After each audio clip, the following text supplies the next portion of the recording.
Jika kita memiliki sifat itu, ia tidak tamak, dijamin. Jelas ya? Gimana mau tamak? Pada harta yang lain. Dan juga selalu ridho dengan ketetapan Allah ya. Itu udah tinggi banget. Nah, ia pun yakin segala yang ditetapkan Allah pasti yang terbaik. Benar nggak kata-kata itu? Yang sudah ditetapkan Allah pasti yang terbaik.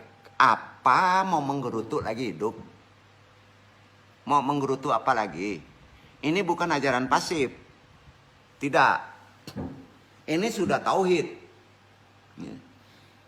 Jika tiga nikmat ini terkumpul pada diri antum, wabil khusus ikhwan di sini, di pagi hari saja antum terkumpul dengan tiga sifat tadi.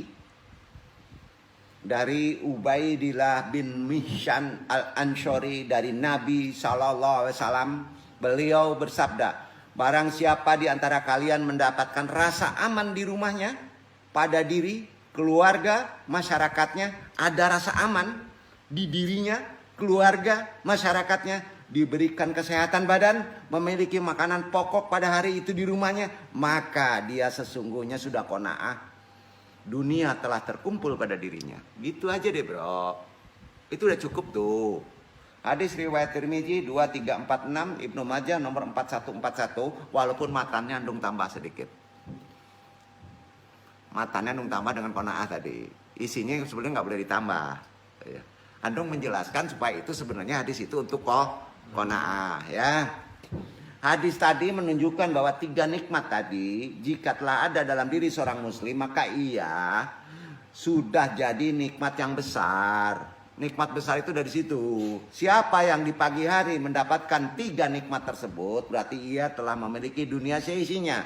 Karenanya ajaran sifat qanaah, di mana rezeki yang disebutkan dalam hadis tadi dikatakan cukup dan patut disyukuri. Itulah sifat qanaah yang harus dimiliki oleh setiap muslim dalam kondisi kehidupan sekarang. Pembahasan qanaah dalam sunnah Ibnu Majah disebutkan pula di hadis dari Abdullah bin Amir bin Al-As, Rasulullah SAW bersabda, sungguh beruntung orang yang diberi petunjuk dalam Islam, diberi rezeki yang cukup, dan qanaah merasa cukup dengan rezeki tersebut. Itu matan benarnya. Hadis riwayat Ibnu Majah. Hadis ini sahih. Dalam bab yang sama, Sunan Ibnu Majah menyebutkan pula hadisnya dari Abu Hurairah. Ia berkata bahwa Rasulullah SAW bersabda, lihatlah pada orang yang berada di bawah kalian, dan janganlah perhatikan orang yang berada di atas kalian. Di Bali kalau ajaran kapitalis kan nggak begitu. Kalau ingin semangat lihat yang udah kaya. Kalau Islam nggak begitu, ya. Lebih pantas engkau berakhlak seperti itu, sehingga engkau tidak meremehkan nikmat yang telah Allah anugerahkan. Hadis Ibnu Majah 4138 sahih. Ya. Jujur ya, bapak-bapak sering ngelihat ke atas atau ke bawah? Ke bawah bener nggak boleh, ke atas boleh nggak boleh. Tengah-tengah. Karena kalau ngeliat ke atas benar, bawah bisa masuk lubang. Kalau ngeliat ke bawah terus, bapak tahu-tahu nggak ketiban sama Hercules. Mana pilihannya?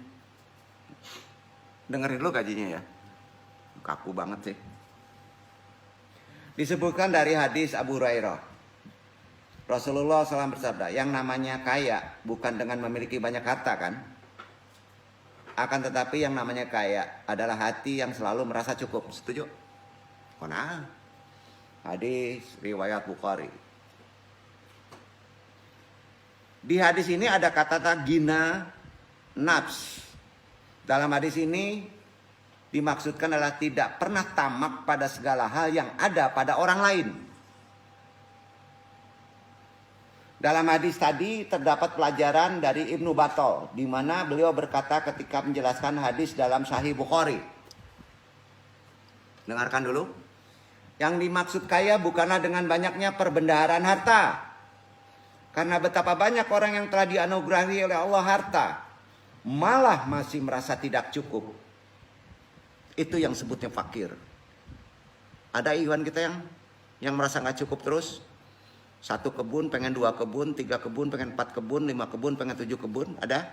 Itu yang sesungguhnya fakir. Ia ingin terus menambah. Ia pun tidak ambil peduli dari manakah harta tersebut datang, ujungnya ke sana. Ya. Inilah orang yang sesungguhnya fakir. Tidak merasa cukup dengan harta. Sikap demikian karena niat kerakusan sudah bukan menjadi niat tapi keharusan. Rakus itu harus tanpa dia menyadarinya. Untuk terus mengumpulkan harta. Padahal hakikat kaya adalah Islam mengajarinya hanya di hati. Yaitu seorang yang merasa cukup dengan yang sedikit yang Allah beri. Ia pun tidak begitu rakus untuk terus menambah. Imam Nawawi rahimahullah juga berkata, siapa yang terus ingin menambah lalu tidak pernah merasa cukup atas apa yang Allah beri, maka ia tidak disebut kaya. Sahih Muslim. Karenanya yang dimaksud qanaah, yang dikatakan Ibnu Battal, ridho dengan ketetapan Allah dan berserah diri kepada keputusan Allah, segala yang dari Allah, itulah yang terbaik. Itulah qanaah. Simpulnya begitu. Namun tak mengapa dengan kaya harta. Nggak mengapa. Ini kan kalau udah kaji qanaah nggak boleh cari harta. Gimana antum bisa bersedekah? Nabi bersabda, tidak mengapa seorang itu kaya asalkan bertakwa. Sehat bagi orang yang bertakwa, itu sehat. Itu lebih baik dari kaya. Dan hati yang bahagia adalah bagian dari nikmat. Hadis riwayat Ibnu Majah. Ya. Jadi tak mengapa kaya asal bertakwa. Yang namanya bertakwa selalu merasa cukup dengan kekayaannya, betul kan? Ya, ia tidak rakus dalam terus menambah. Kalaupun menambah karena hartanya dikembangkan. Ya. Ia pun merasa cukup dengan karunia Allah yang ada. Dan yang namanya bertakwa berarti selalu menunaikan kewajiban yang berkaitan dengan harta tersebut. Apa kewajiban dengan harta? Zakat, sedekah, menempuh jalan yang benar dalam mencari harta, menjauhi cara memperoleh harta yang diharamkan Islam. Ya Allah, anugerahkanlah kami sifat yang mulia ini. Berat kan sifat ini? Semoga menjadi hamba yang qanaah dan kaya hati, dianugerahi hati yang selalu merasa cukup, qalbun salim. Dari Ibnu Mas'ud radhiyallahu anhu, beliau juga berkata, Nabi SAW biasa membaca doa ini. Nabi bro, andung pernah praktekin, terpaksa andung turunin, andung hilangkan doa ini. Kemarin udah mulai naikin, tapi mulai ada yang meluncur ke kida, ke suwo begini, terjun sini, kacau, terpaksa andung hilangkan doa ini. Allahumma ini as'alukal huda wattuko wal apa wal gina. Hilang itu kan? Kenapa? Karena kita turun derajat bro. Tuh, jadi tenang. Paham ya? Kenapa doa dipangkal jadi turun lagi? Karena ada yang menurunkannya sendiri. Sampai Pak? Bermajelis itu harus sama-sama nenek-nenek, pembantu, ikhwan, cingkaha, narkobais, pokoknya itu belum sama-sama seret masuk sorga. Betul kan? Kalau ada yang mundur dulu kita. Gitu ngaji. Nggak sama di luar kan? Itu bermajelis. Maka di majelis ini kalau ada yang buat dosa kita cikui sama kesalahan dong. Capek kita udah turun lagi. Tara tobe. Awalnya sampai qanaah. Allahumma ini as'alukal huda wa tuqa wal afafa wal ghina. Pernah dong sampean? Nah, kok hilang? Awanan meluncur ke mandi sarasali. Basah lagi. Hadis riwayat Muslim 2721. Kira-kira gitu ya.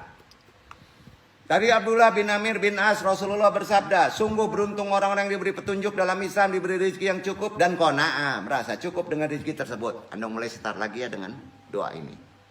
Qanaah lagi ya. Ada yang turun besok, Anda tinggalkan mau? Anda tinggal lah. Capek. Ya. Itulah keberuntungan yang sempurna. Ajaran Islam itu luar biasa, Pak. Ya. Zaman sekarang kan apapun juga perlu target. Target kan perlu cepat. Islam memang nggak ada target. Itu disampai qanaah. Balik lagi ke tobat. Kesel nggak? Yang duduk yang kesel. Antum cengenges semuanya kan lucu dia. Antum kesel. Udah mau sampai qanaah mundur lagi. Di depan tuh Pak. Hadiah udah nongol tuh Pak. Tinggal cap kok. Mundur lagi. Astagfirullahaladzim. Antum nggak nabi bro. Antum nggak wali. Yang duduk nggak nabi. Bukan mursyid. Kalau nabi udah di surga turun lagi. Kita nggak sanggup Pak. Antum kalau udah di surga, sorry ya, lu balik lagi ke Lubuk Alung Alai ini. Sorry ya, udah seneng gue di sana. Betul kan? Ada 10 miliar antum nggak ada di sini, yakin di Las Vegas. Ya, itu dia. Kalau udah seneng udah deh. Keberuntungan sempurna ya. Mudah-mudahan kita setar lagi. Ya. Mudah-mudahan kita dikasih hidayah sehingga sepenuh hati masuk agama ini benar-benar menjadi seorang muslim. Lalu Allah Ta'ala berikan rezeki yang cukup dan ia menghadapi rezekinya yang Allah Azza wa Jalla limpahkan tersebut dengan qanaah. Itulah kunci keberuntungan dalam hidup. Merasa cukup, besar kecil cukup. Harta berlimpah yang tidak disertai qanaah, yakin sama antum minum air laut. Haus. Ia menggenggam dunia tetapi tak puas dengan apa yang Allah telah berikan kepadanya. Ia sulit mensyukuri nikmatnya, sulit merasa bahagia dan mudah gelisah melihat kilau dunia yang ada pada orang lain. Di antara pintu yang menggelincirkan manusia zaman sekarang sehingga rusak imannya, bahkan keluar dari agama ini sepenuhnya sadar ataupun tidak, adalah hilangnya qanaah. Setuju? Itu dia. Merasa cukup dengan karunia Allah Ta'ala itu qanaah. Tidak mungkin seorang yang juhud jika tidak ada qanaahnya. Nggak mungkin. Hidup sederhana pasti mesti ada qanaah pada dirinya. Hilangnya sifat qanaah yang dibiarkan akan membesar, berubah menjadi tamak. Boleh jadi ia tamak dengan apa yang ada dalam genggaman manusia. Boleh jadi ia tamak dengan karunia Allah wa Jalla. Ia merasa jauh dari puas dan meminta rezeki yang lebih berlimpah. Atau menghabiskan umur untuk mengejar dunia. Al-Hasan Al-Basri rahimahullah pernah ditanya, apa rahasia di dalam juhudmu di dunia? Beliau menjawab, aku mengetahui bahwa rezekiku tidak akan pernah ada yang mengambilnya selainku. Maka tenanglah hatiku untuknya. Dan aku mengetahui bahwa ilmuku tidak akan ada yang melaksanakannya selainku. Maka aku menyibukkan diri dengannya. Aku mengetahui bahwa Allah mengawasiku. Maka aku malu terhadapnya dengannya dengan keadaan maksiat. Aku mengetahui bahwa kematian menghadangku. Maka aku telah siap untuk bekal bertemu dengan Allah. Kaji kemarin. Maka alangkah baiknya jika kita memohon kepada Allah agar dikaruniai hati yang qanaah. Amalan setelah doa qanaah tadi, kita minta amalan kedua, menguatkan. Tadi amalan lahir, wagina, tersangkut dunia. Supaya kita dikasih harta, kita selalu merasa cukup. 1 miliar cukup, 10.000 cukup, dan berkah. Ya, karena jumlah materi, jumlah nilai itu diseimbangkan oleh yang dikeluarkan oleh Allah. Tunggu nggak? Kalau antum dikasih 1 miliar, maka penyeimbangannya 1 miliar. Kalau antum dikasih 10.000, maka penyeimbangan masalahnya 10.000. Itu kok. Nah, mau nggak kayak gitu? Enak kayak gitu kan? Daripada antum dikasih 1 miliar, tapi jumlah masalahnya 20 miliar. Pilih mana? gadang pasak dari tiang bro. Doa keduanya supaya bisa memegang qanaah, catat, ada di hati. Allahumma qonnini bima rojakitani. Ulang. Allahumma qonnini bima rojaktani. Ulang. Allahumma qonnini bima rojaktani. Selanjutnya, wabarik li fihi, wabarik li fihi, wabarik li fihi, waqluf alayya, waqluf alayya kulla ghaibatil li biqair. Wa kul fi alayya kulla ghaibatil li biqair. Dari atas. Allahumma qonnini bima rojaktani wa barik li fihi waqluf alayya kulla ghaibatil li biqair. Ya Allah, jadikanlah aku orang yang qanaah, qonnini, merasa cukup, puas, rela, artinya terhadap rezeki yang kau beri, dan berkailah serta gantilah apa yang luput dariku dengan sesuatu yang lebih baik. Bahasa tadi diucapkan sekali.